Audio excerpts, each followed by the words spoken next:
Hello and welcome, ladies and gentlemen, to the Beyond Summer presentation of the iLeague Season 3 match between Old Boys and Newbee Miracle. This is a two-game series between these two teams. We're into game number 1 here in the Chinese qualifiers here. This is going to be pretty fun. Old Boys, they've got a lot of familiar faces here, all kind of corralling around this Old Boys brand, and it's actually really cool to see all these guys still up and kicking. They have tons of history. They just have had so many fans over the years, and now we get to see them all collaborating in their own special way. But they're going to be going up against the youngsters here. Newbee Miracles, a lot of really upstart players. A couple of them that I've noticed have performed beyond their kind of tier 2 status in the past, and I really want to look out for 5400 and Hansu, aka Cold Snap. Those two are the ones that really, in my mind, have just performed really well. But a lot of these old boys don't need any introduction, but who does need introduction is my co-caster. Of course, I myself am Blaze, and today I am joined by the captain of Team Leviathan, FlyingZebra. How's it going, man? It's going good, man. Excited to see these new players that I haven't seen before. Yeah. I mean, Hansu in particular, Cold Snap, is like, he makes some ridiculous plays. He was playing solo mid for a lot of the time that I was casting. I'm not sure if he switched that up a little bit. Like, his Ghost of Gamers profile seems all over the place. So we'll see. But right now he's drafting. So I mean, that just shows some flexibility there. That he's now in the strategy seat and kind of being a new captain going up against some of the greats. Do you have any idea of what must be going through his mind right now, if he's trying to look at cheese strats and ways to throw superior opponents off guard, or is he just going to play the way his team needs him to play? I think it just depends. Usually you want to have a lot of confidence in your team and in yourself, or else you're not going to have a great chance of beating a really good team. So I'm sure they're confident that they could win with just heroes that they're strong with, rather than trying to cheese too much. But you know, it doesn't hurt to throw in pocket strats, and that kind of stuff could throw a lot of people off guard. If you're a new team, especially, they don't know what to expect. Sure. Minor draft advantage would be certainly nice, but it's difficult to do that when you're up against Long DD here. He is just, I mean, he's obviously been one of the best support players in the history of Chinese Dota, but being able to just strategize exactly what he needs in this metagame. I would say new metagame, but we've been at it for a while, and in fact we're going to be getting a new one pretty soon, and I'm very excited about that. But we're going to be seeing maybe like a Zhou back on the Juggernaut. That would be awesome to see. Of course, for those that don't know, Zhou was a carry player for Invictus Gaming. YYF was an offlaner for IG as well. 820 was I actually don't remember what position he played, but he was a legendary player on eHome in Dota 1. And so during that whole dynasty, pre-2011 eHome, he was part of that, and that was just history in the making.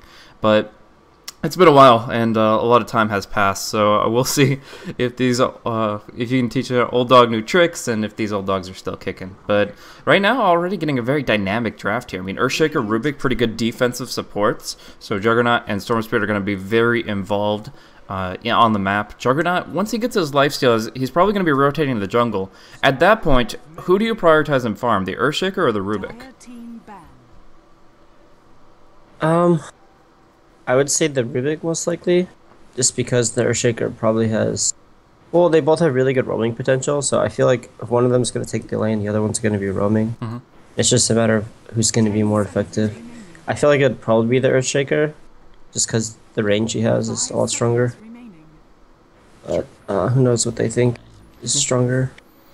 Yeah, it's tough, because, I mean, you're still going to be up against a Morphling. That might be an off-lane Morphling, might be a safe lane, but it definitely is going to be something where you see him being very escapable, very survivable. Shadowfiend, on the other hand, you catch him out in the river, you can Fisher block him out, and Storm pretty much has an easy kill at that point. So it really just comes down to who is where, and if you find somebody that's a little bit vulnerable to a Fisher block, then that's probably who you're going to want making that play. Of course, there is the offlane Earthshaker option that's been popularized a little bit more in the Chinese scene. A couple of teams have been running it very frequently, actually, more often than your more traditional offlaners. But let's talk about bans real quick. We did see Batrider, Queen of Pain go out in Phase 1, Clockwork Bristle, some Bruisers in Phase 2, and finally the Slark ban from Old Boys. On the other hand, you've got Troll, Sniper, Axe, Spirit Breaker, and Ancient Apparition. So initially, just kind of those OP meta-relevant heroes in Phase 1. In Phase 2, a lot of strength heroes, a lot of tanky guys that can get up in your face,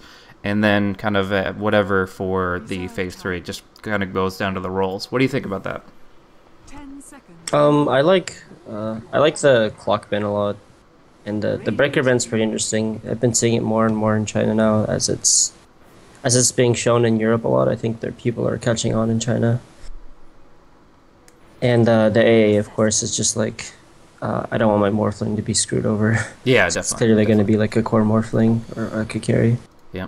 And there were also... might be like an offlane here, though, actually.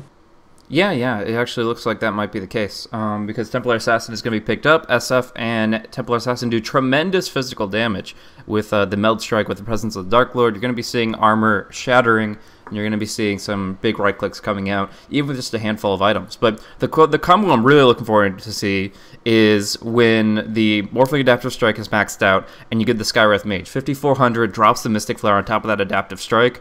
Oh, buddy, that's a lot of damage, and there's really very little you can do about it. Maybe you can have an ally jump on the grenade and try to tank half the damage for you, but for the most part, it's unavoidable and it's very difficult to deal with. So we'll see how soon that comes into play, how well this Morphling does in the offlane. But the great thing about this Morphling in the offlane is that he's going to be very survivable against the Earthshaker and the Rubik. The bad thing is he might be feeding away the Rubik the strength morph. He probably should be morphing more strength in the Fountain than anything else, because if he gives that away to the Rubik, it's even higher value than the waveform in a lot of situations. You get that permanent strength boost, and you can be a lot more active on that hero in that circumstance. But the final pickup here is going to be the Magnus, just empowering up the Juggernaut, and I'm getting a little slideshow Dota myself, so I'm going to go for a quick reconnect, and you can go through the, if you know the player's history, you can go through the rosters for one of the two teams.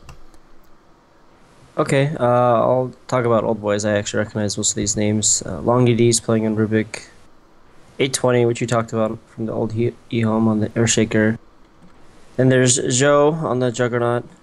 Storm is YYF. And DD on Magnus.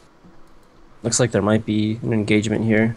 Yeah, Boots vs. Rubik has a lot of potential to just kind of jump in and pick somebody off, but it looks like Newbee Miracle is not going to let that happen. They're just going to be kind of playing safe. Maybe 5400 walks up the ramp, and then of course he'll meet his own demise, but it's very common these days for Dyer to be just kind of waiting in this spot right here. This is unlikely that he'll just kind of walk up there instead of just going back out to the lane as needed. And in fact, he might be sitting here to harass the mid lane and give the space to Templar Assassin. She already wins the matchup between herself and Magnus in my mind, but if she gets a better start with the Skywrath helping her, then she'll dominate the lane.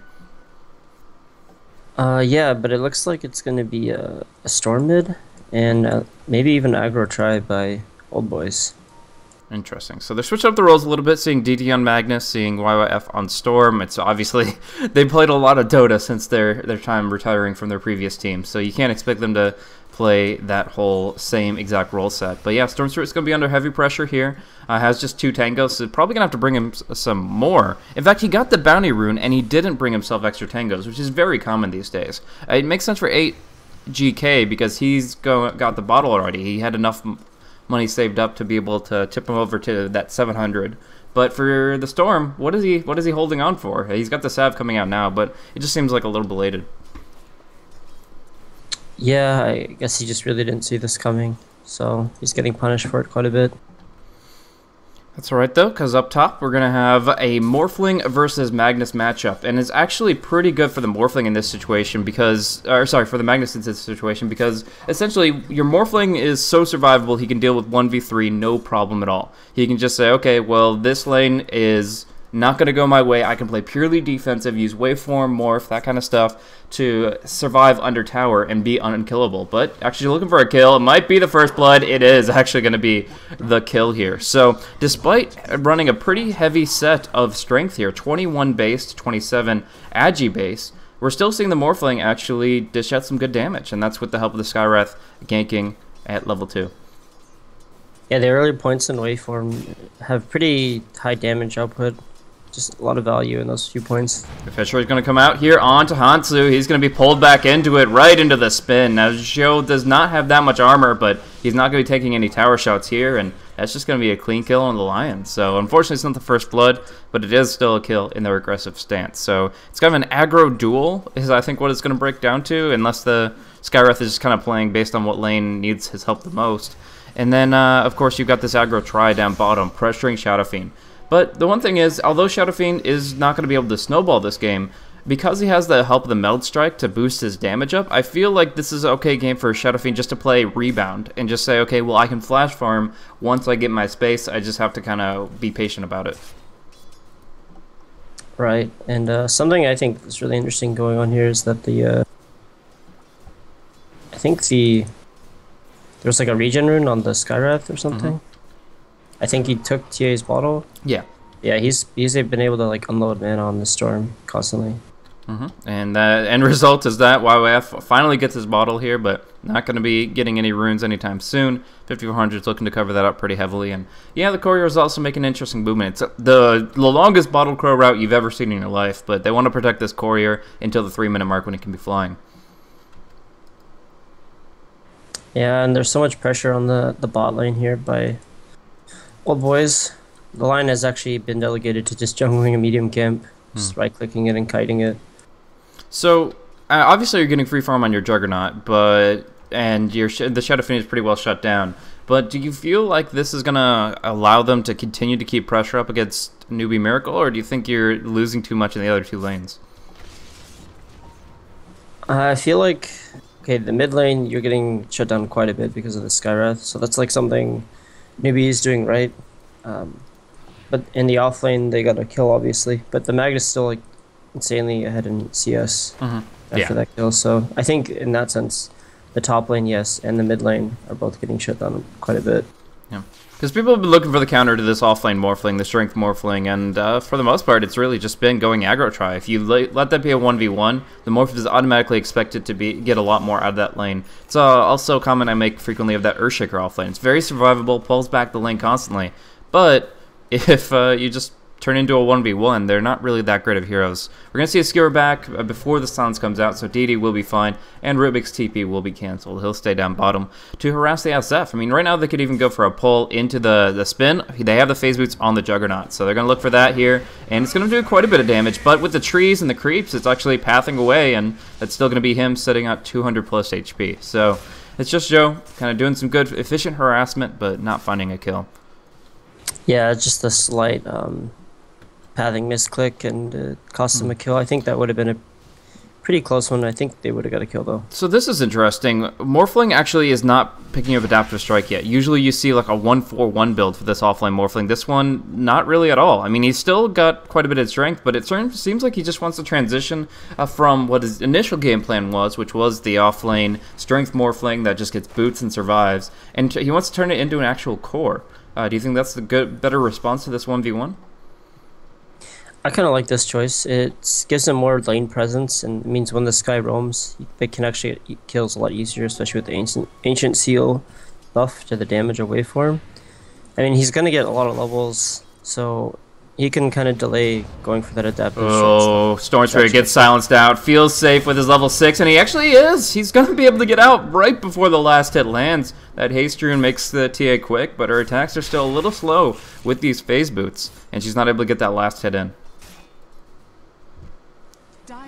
Yeah, it's pretty close, and like I was saying, he can kind of delay going for that stunning until he's actually roaming to other lanes. Okay. For now, he's just going to sit in his lane and farm, so he's going to want the Agi right now anyway. I'm curious to see if he'll go for like a DK Phobos kind of a Morphling build, because he has so much farm right now. Yeah.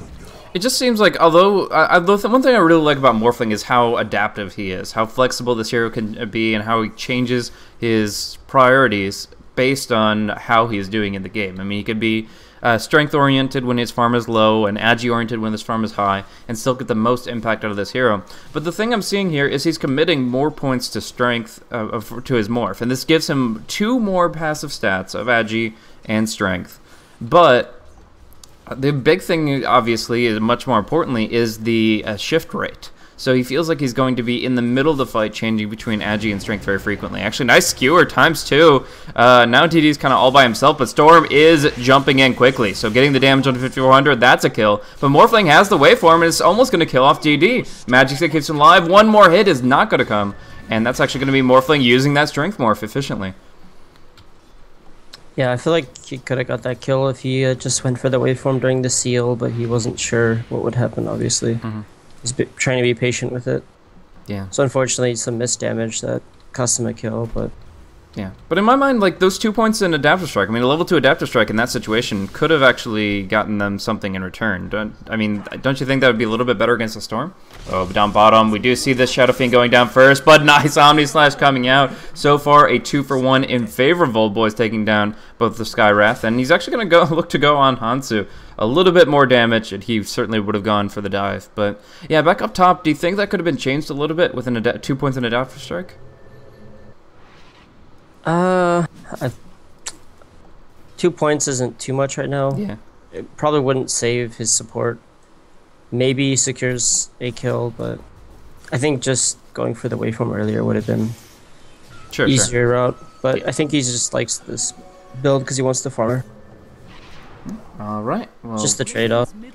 Yeah, it is. It was 100% a trade-off. It's definitely just kind of choosing between 2 different options. You can't have the best of both worlds, but you can have kind of an intermediary here. And we'll see him actually get very aggressive on DD, but again, no Adaptive Strike, no not insufficient damage, and they won't get that kill. On bottom, Joe looking for something, and yeah, with that Storm Jump, that's one dead Hansu. So they're going to go ahead and take this Tier 1 tower cleanly. They have already the Ring of Basilius, and it doesn't even look like they need to skill the Healing Ward to push this Tier 1. I'm actually surprised he hasn't skilled it yet, especially in like an aggro try where you could be trading a lot of hits. Well, I mean, I guess the Earthshaker doesn't really like get too involved as far as like losing HP. Like if this was a Sand King, sure, he's diving under towers, he's taking a lot of hits. But Earthshaker, he usually stays pretty far back, just using the Fissure as his main contribution to those engagements. So yeah, it would mostly be for the Juggernaut as well as the Rubik. And it seems like he just goes a more selfish route and focuses on a second point and spin, but mostly just a stat build. But this tower up top is actually taking quite a pounding as well. The Dire Tier 1 up on the top lane is extremely low. And I just got to say that that's another sign of how well this lane is doing up top. The Morphling has pulled ahead in CS, now 39 and 13. And yeah, he goes for the power tread. So it is just going to be a tri-core, essentially, for Newbee.M. Oh, Shadow Fiend gets caught out. That is not where you need to be right now, my friend. And he does get gunned down. It's going to be 8 GK to try to turn it a little bit here. And it looks like they will be able to get the stun. No, the Fissure just in the nick of time. Now it's a pursuit. But the Meld, he can just wait this one out. Wait and wait and wait. And it's going to be on Newbee to upset it. They have to get some detection out here quickly. And the Courier's not in use. So it looks like they're just going to have to let him go. Like, he's just going to play this. I mean, he can play this game all day long if he wants to. Like, there's nothing to catch him out until the Courier starts going in motion. Like, he's just playing a waiting game. Up top, we've got a dive coming through. 3 seconds on that waveform, but it looks like he's not going to commit. Yeah, this mag is getting pushed out of lane a lot by the Skywrath, and that's what's like giving so much damage to this tower. Morph just pushes it out. So early on, we've got a net worth advantage of 3,000 on the side of Old Boys that are doing okay in experience too. But over as far as net worth goes, the graphs actually show that topping out is 8 GK on this Templar Assassin. He hasn't gotten any kills, but he has gotten 73 last hits. And obviously, like you said, the Skywrath set him up for pretty much a free lane. The Storm left pretty early. The Earthshaker didn't contest him at all. It's going to be in the jungle where Old Boys really catch up. The Storm right now farming in the AoE stacks as best he can. Yeah, and the T actually got a 3 stack of Ancients as well. She farmed it with the DD, so it was relatively quick too. So that was really big for her.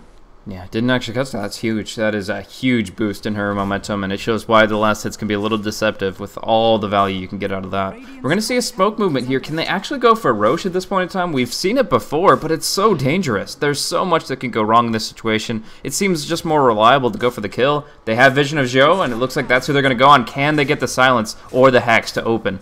And they do, just barely, but it is going to lock him down. He's not getting out of this one, and they can even steal the Ancients with the Templar Assassin. Yeah, then the spin just costing too much mana, he couldn't do anything.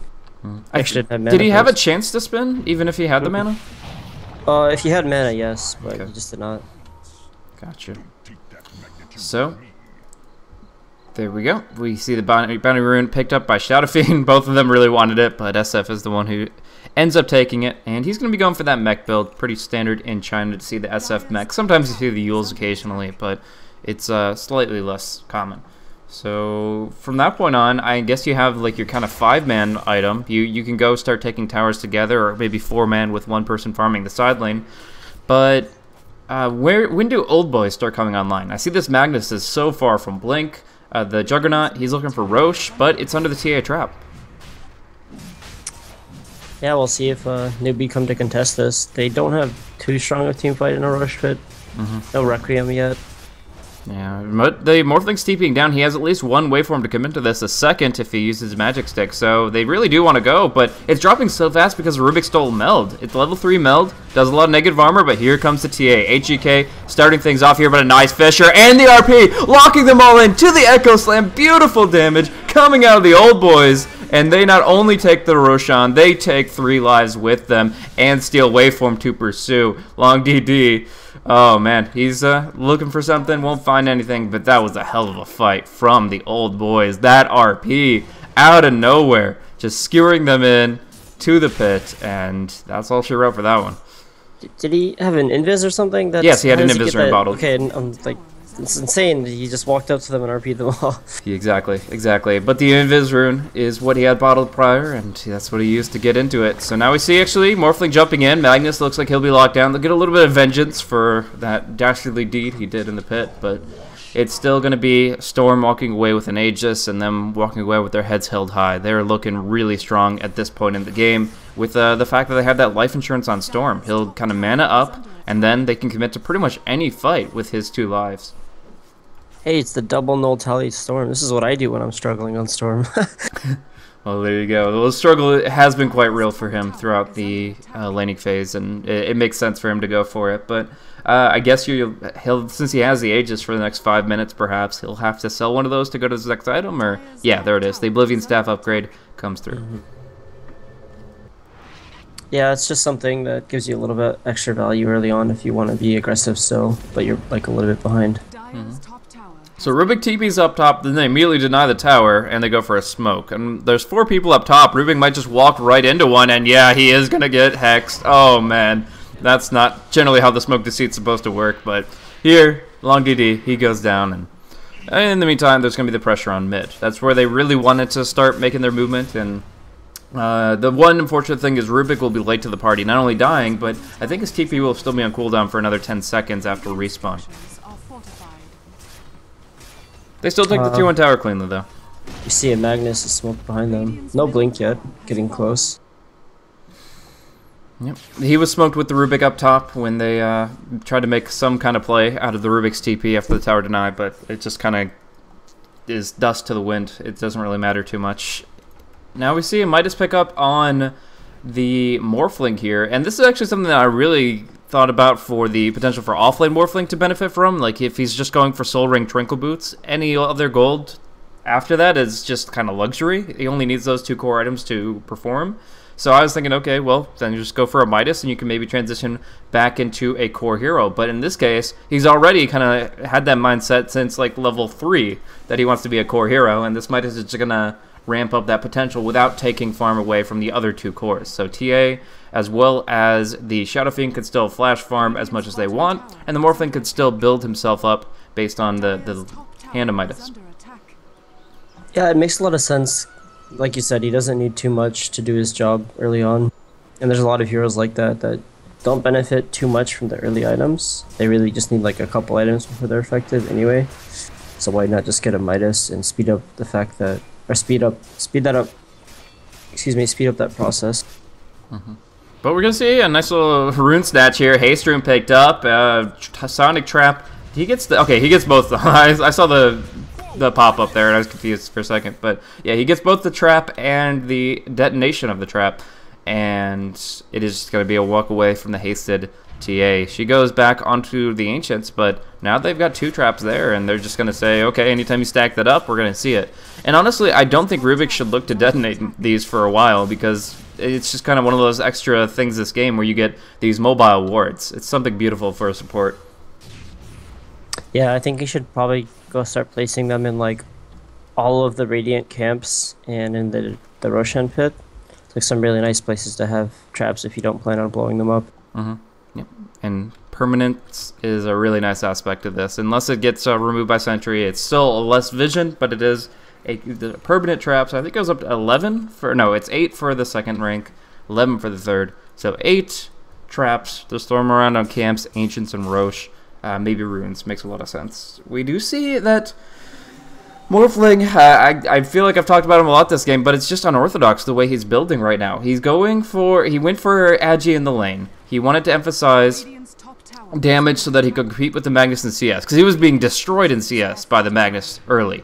But then he goes ahead, he goes for agility for a little while, and he is able to farm up nicely, build up this nice stat core, and goes for the Hand of Midas.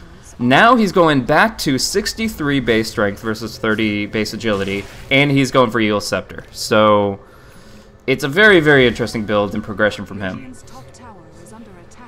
Yeah, I mean, I hope to see that he goes for like the DK Phobos build, where he starts going for Mjolnir into AC, to like actual like good carry items like BKB after that. It's a really cool build that I think only he's been doing, and it's one way to play like a semi-carry offlane Morphling rather than strictly utility. AC would be really powerful for this team too. I mean, with the Shadow Fiend, with the TA, you're just looking for those big right clicks, and the negative armor can rock their world. Hansu, though, will be caught out here. Just a nice jump. The Observer Ward giving them vision, and the Fisher Block setting up that Omni Slash. So very nicely done, and great communication between 820 and, of course, Xiu. Storm Invis behind the tier 2. Oh, that's Midas Greed. He was looking to hand to Midas the wave, and I think he's gonna die for it. Oh man, that is greedy, and he gets pretty well punished. I mean, Storm, like you said, jumping on the back line, he could find a support pretty easily. Hard for him to kill the TA. He doesn't have that many multiple instances of damage, but he does have a lot of just single kill potential on like a Skywrath or a Lion. Yeah, I'm surprised he didn't look for that. He kind of just, I don't know if it ran out or if he just got scared, but he just gave up on that and just went right for the tower. Well, the TA put a trap up here, so they kind of might have scouted him out, and he was a little uneasy about staying in that position away from his team. Oh, okay. So we did see the Manta from Jug, which makes sense because he's against Skywrath. Pretty common. Yeah, and there's nothing to really punish. I mean, there's some AoE here, but like overall, you can still use these really well for split pushing, for farming, for fighting, and they won't be killed off immediately. They're still going to be very powerful, and it just extends his powerful attributes. I mean, 10.5k net worth. He's building up to level 13. Illusions are going to be pretty big, and of course they're going to crit hard. So yeah, just overall pretty solid build here. Usually you see treads with the Manta for that extra bit of stats, but it's just a minor difference. He's still going to be in the fights. He's still going to be very involved, and of course he's quick on his feet. 522, even without the Mask of Madness. If he has the, or no, he had Mask of Madness on when I looked. So yeah, 522 with Mask of Madness, but without phase. That's a pretty nice thing to have. Yeah, and he's, no matter what he gets with the stats build, he's going to have a lot of extra damage from the Magnus, so that's really nice for him. Jumping in mid, we're going to be seeing a lot of damage on the Morphling. Still no steal on the Morph Strength. It's going to be the waveform taken, but on the backside, it's Shadow Fiend trying to make something happen there. I'm not sure about that play. The Requiem reveals its position, but they bait in long DD. Now it's going to be the RP just on the SF. Templar Assassin still going to try to pursue a target. Shadow Fiend's dead to rights. Can the TA get anything? No, it's just being put around the ringer with this Rubik waveforming up and down the cliffs. Nice DD room pickup, but as far as what he can accomplish in the fight itself, it's very, very little. His team is just torn apart. Starts up Rubik bringing down the Skywrath, and then obviously they follow through with the Storm. Really good initiation. It's what old boys have. They just have like your traditional team fight lineup. You have somebody to start the fight. You have somebody in the middle of it once everybody clumps up to do amazing damage, and then you have your carriers to right-click it to finish it off. So I just feel like they have a really good combination of control and damage And Newbee right now, they're mostly damaged. They're lacking control, and if they get jumped, they're just going to get torn apart. Yeah, I feel like a lot of this game is going to come down to whoever gets the initiation. And for Newbee, it's a little harder even if they do get it because of the mag and the Earthshaker counter initiate, but they have potential to just blow a hero up right from the start once this Morphling stun is maxed and with the Skywrath in line. And I wonder when we're going to start seeing that combo actually do things on the map with some proactive plays. I'm really wondering, like, when this Morphling's going to max out as an Adaptive Strike. Now he is running more, like 50% more strength than agility, but he still only has 2 points in the strike, so it's actually only a 2.2 second stun instead of a 4.2. This seems like a very significant error when it comes to this build. Like, I like everything as far as his item progression goes, and even his kind of stat back and forth that he's been doing. Oh, he's starting to the Sentry Ward. They will find the Storm Spirit. Nice pickup here. Just taking him down thanks to Cold Snap's Blink combo. And, of course, the Sentry Ward just scouting things out perfectly. They actually have quite a few sentries out here for just that reason, I presume, other than dewarding. But, yeah, I feel like I really agree with his stat rotations from laning phase to mid-game. I like his item progression, but I hate the fact that he still doesn't have his 4 points in Adaptive. Yeah, I think he committed a little too much on the agility or the morph. Alright, we're going to see Adaptive Strike hit onto the Juggernaut, takes him out of the fight for a decent chunk here, and they're just going to disengage, silencing up the Magnus. Xio still in the fight, but it's just going to be refracted and melded. There is no real damage coming from this Omni Slash. It's going to be an Echo Slam coming out, Templar Assassin goes down, and now Shadow Fiend is taking some major damage here. Going to go for the Requiem, but no chance in hell. He'll be going down, and everybody else just signals the retreat. Even when they get a pretty good fight there by getting that 2.25 second stun onto the Juggernaut to start it off, they can't finish it off. And they even wasted the Omni Slash too. So they did some of the best stuff they could to try to make that happen, but it still wasn't, it was too far behind. I mean, right now they're 12,000 net worth down. They're 11,000. They're about to lose the tier 2, perhaps the tier 3. And in the middle of that, Rubik stole Morph Strength and turned himself into the tankiest support you can imagine. Yeah, now he just has to steal Adaptive Strike, and then he does what Morphling does, but better. Exactly. That is too true, unfortunately, for the side of Newbee Miracle. They're just trying to do their best in this 2-game series, but, DD, just put it on the flashy plays. Forced blink forward for a skewer back. Oh, man. That is just... He's been playing great all game. Yeah, really solid game from him. And I really feel like as far as comparative skill, the only one that's really shown his potential here for the side of Newbee Miracle is actually the Templar Assassin. 8GK has had an amazing game on the TA, but everybody else, it's been a little bit rough. We do see a lot of stat play coming in from the Morphling, but most importantly, it's the Death of the Lion as he gets isolated away from the base with the Fisher. And there's that Adaptive Strike steal. It's only 3 points, but oh man, just finding every opportunity to get the easy kills. Shadow Fiend goes down. There's just no BKBs. There's no way to stop this Blink Skewer if you can't blink or BKB yourself. So that is just easy pickups for the Magnus. He's been playing great, like you said, but it's also Newbee having no farm to respond to that. Right, they all pretty much have like one core item, if even that, and it's nothing in compared to what old boys have. They pretty much everything they want more at this stage. And I regen on Storm, so. Oh, and the Rubik actually got the adaptive strike. It's only level 3, but he's got it, so it's still really strong. Like a 3 second stun. Yep, he's got that.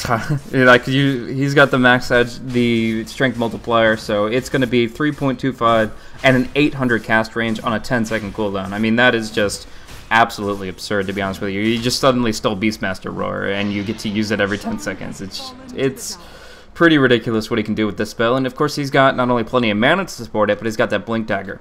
So he's tanky. The only problem is he doesn't have armor. Like, in this position, you would actually just like pick up a Medallion of Courage on your Rubik, and then become as tanky as all hell, because your big problem is actually surviving physical damage right now.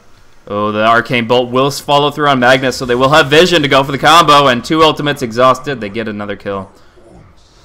That's, I think, the second time this game that these the support duos finally, they've gotten like some ganks done, the smoke or something.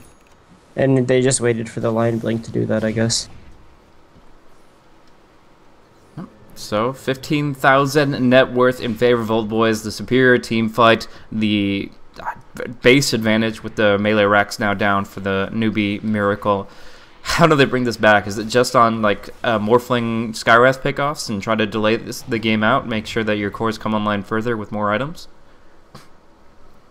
Yeah, it's a little bit of that. And one other thing they're doing well is they picked up a gem to try to secure any map control they can, because that's the only way they're going to be able to get out on the map and actually take objectives or look for ganks if they're not being spotted. Yeah, and earlier they were combining sentry wards with psionic traps for when like the wards were placed after the sentry ward vision expired. So I'm pretty sure they'll do that on the high ground here, and with the gem, just with the psionic trap and gem vision, they can actually see where those wards are. But at least for now, 5400, just sticking with his team, and yeah, just trying to move out. You can even actually replicate the Skywrath gem and use that to find wards. That would be pretty cool. Yeah, it's something that'd be nice. I think he needs to get that replicate level 2 really quickly, and I think he needs to start using it on the Juggernaut. Yeah, he's got so many stats. Yeah, I mean, he's running an amazing amount of agility. That is a very good point. 123 agi on this Juggernaut with a natural crit. Yes, please. I would like one of those. Just order it off the shelf. But right now, Morphling just going for the stuns, long range slows. Very difficult push to repel. Yeah, they have some good stalling tactics, but at this point, when he's got an Aegis, he doesn't really care if you keep stunning him. He's just going to keep hitting your buildings. That Melt Strike looks like it does nothing to this Juggernaut. He's just so strong. He has a lot of HP to work with now, tons of armor too, and they're just going to go with this next creep wave for the tier 3. Yeah, unfortunately the SF still doesn't have another item. He's like not any stronger than he was 10 minutes ago. Oh, gonna go for the combo onto CO, try to burn the Aegis first and foremost. They do get it here, but they lose 2 heroes position. They'll lose the Morphling quickly. BKB pops on TA, so it's not as bad for him, but it's still not ideal as he goes on the run. He can't meld away from the dust, and the Omnislash finishes off the Shadow Fiend. Instant buyback for him, and he tears his particles across the map as he's back into it on the defensive here. But he's half souls. They're losing racks. This is their final hour. They have to make the play happen, and there is a good silence out on the long DD. But the damage isn't going on the offensive. They can't actually bring any of the Old Boys down, and it's actually going to be HGK to go down for the count. That should be it here. We're going to see 4 racks fall, and that is actually just going to be the GG. Yeah, after that Roshan fight, everything just went out of control for Newbee. One in Vizru, man. One in Vizru. And like you said, they didn't have that much strength fighting in the Roche pit anyways. Their team fight in that regard was not that great. And as a result, I think their draft suffered. Like, because they didn't play the Morphling to his full disabling potential, they had damage, but they severely were lacking on disables. He put in, I think the thing that he did was he said, okay, well, I only need 2.25 seconds of stun to make sure that Skywrath hits his full ultimate. If I hit Adaptive Strike on somebody and then they get hit by the Mystic Flare, that's enough stun time, because they'll just die in that duration. But if you're not finding those pickoffs like that, you're actually not playing to the strength of the hero, and since they were put into so many 5v5 scenarios, the Adaptive Strike max would have been what could have given them a better chance in these fights. But beyond that, Old Boys played a hell of a game. I mean, the Storm Spirit rebounded really well in the jungle. The Magnus, like you said, out of his mind, and CO ends the game with 643 GPM. What more can you ask for? Yeah, I felt like he thought he was going to get a lot more and have more time to just get his levels and catch up with the Midas in terms of getting his stun maxed, but turns out that they just got so much pressure put on them. They were forced to like make plays because Old Boys was just taking a bunch of objectives. They were taking Roche, taking towers, and he had to do something. But putting those few extra points in the morph slowed him down a little too much. Yep, and the end result. It's a nice idea, though. Yeah, I mean, I liked generally like the thought behind the skills and the items and such, but it just there were a few timing issues with it. The end result is 26-7 at 29 minutes. The Old Boys take game 1 of a 2-game series. We're gonna hop right into game 2 and see how this one closes out. Could be a 1-1 draw if Newbee Miracle pull a miracle, but yeah, it seems to be more likely that Old Boys will shut this one out 2-0. So we'll have to wait and see. Thanks for tuning in, guys. Once again, this is Beyond the Summit. This is the iLeague Chinese qualifier. Old Boys versus Newbie. I myself am Blaze. You can look me up if you feel like it at twitter.com/blazecasting. And of course, my illustrious co-caster, Flying Zebra Dota. Thanks for tuning in. We'll see you guys in a few minutes.